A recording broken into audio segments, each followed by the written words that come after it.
As we know, Buddhism talks about two types of mental culture that are mutually supportive. The first type of mental culture, often mentioned in the Buddhist teachings, is called samatha culture. It involves developing some degree of calm, a degree of tranquility in the mind. Based on that calmness and tranquility, one could proceed to cultivate wisdom or insight. The second type of mental culture is described as vipassana culture. I am going to concentrate on the distinctive contribution of Buddhism to the practice of meditation. Meditation practices were known at the time the Buddha ventured into his search for the foundation of the good life. The Buddha left all the luxuries of the household life, the princely comforts he enjoyed in his youth, looking for what he considered as the good life. He was not satisfied with all the sense pleasures that he enjoyed as a young person. He found that this did not give lasting happiness and satisfaction. So he went in search of what the good life is, King Kusala Gavesi. He found that there were numerous teachers at the time who were propounding various doctrines about the good life. He went to some teachers who advised him to practice all kinds of austerity in order to attain the good life.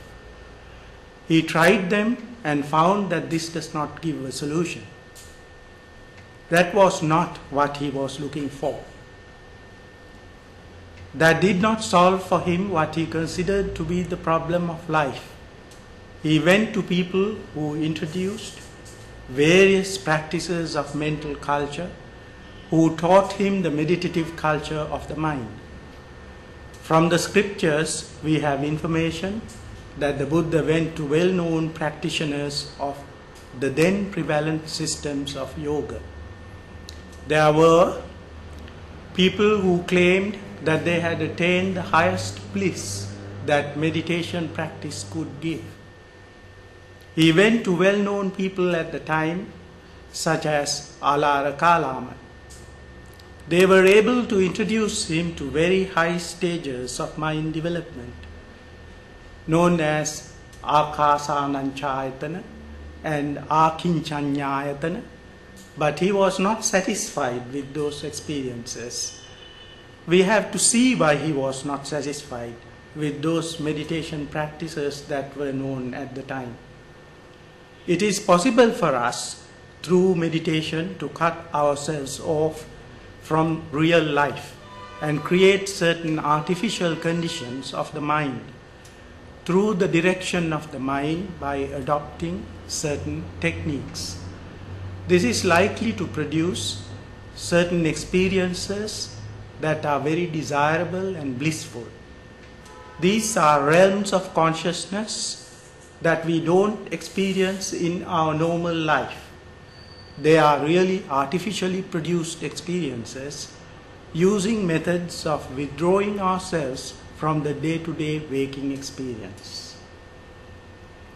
We can withdraw ourselves, cut ourselves off, or run away from the stimuli that madden us and cause us mental insanity, and temporarily enter into these experiences of peace and remain there for certain lengths of time. Practices known during the Buddha's time were practices that directed people to attain those artificial states of experience. We find the Buddha tried those methods and expressed dissatisfaction with them because it was found that they provided no solution to corruptibility of the human mind. As human beings, we can't live all our life in an artificial state of mind. As human beings, one has to come back to waking life and live in this world. That is why the Buddha was not satisfied with those methods. The Buddha wanted to find solutions to the problem of unsatisfactoriness, a solution to the problem of the corruptibility of the human mind that does not merely involve running away from normal waking life.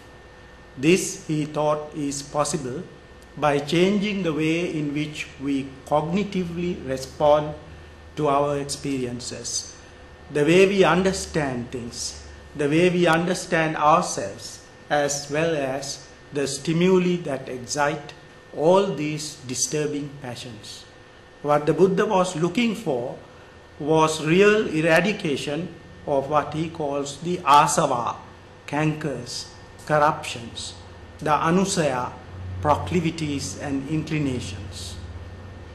Whatever liberation the Buddha was talking about was conceived as liberation from the corruptions that set into our minds, the corruptions that afflict us. He described them as asava, the deep-rooted tendencies that seep into the deeper level of our mind and remain within us in order to afflict us when we are confronted in our day-to-day life with various situations. All of us as human beings, having 5 physical senses and the faculty of mind, are always coming into contact with the stimuli of the external world as long as we are living a normal waking life. What happens in this situation is that the stimuli that come into contact with our senses excite certain emotions which are unwholesome if we don't respond to those stimuli with insight and understanding. One way to prevent excitation of the stimuli is to get into an artificial state of mind, which is possible through certain meditation practices, and achieve some kind of calmness. You have to get into those artificial conditions in order to avoid corruptions. And this is not a permanent solution to our problems. What the Buddha attempted to do was to change radically the way we understand our inner nature, as well as the outside world that excite within us the corruptions and the unwholesome tendencies.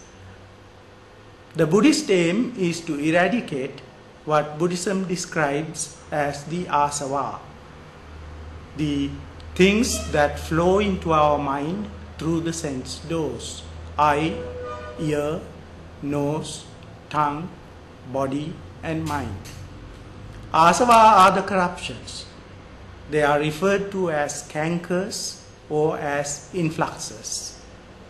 So all the time we are excited by stimuli and our mind is corrupted and we are helpless when this excitation occurs in us. The flowing corruptions take a mechanical character as we are unable to detect this flow, to observe this flow, because we are not self-possessed. It overwhelms us and we become helpless victims to it.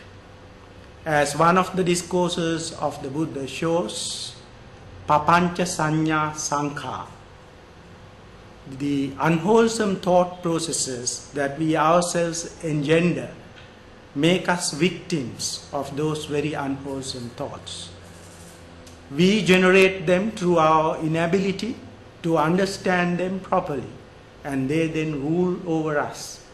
They are due to the wrong kind of thinking that we ourselves generate.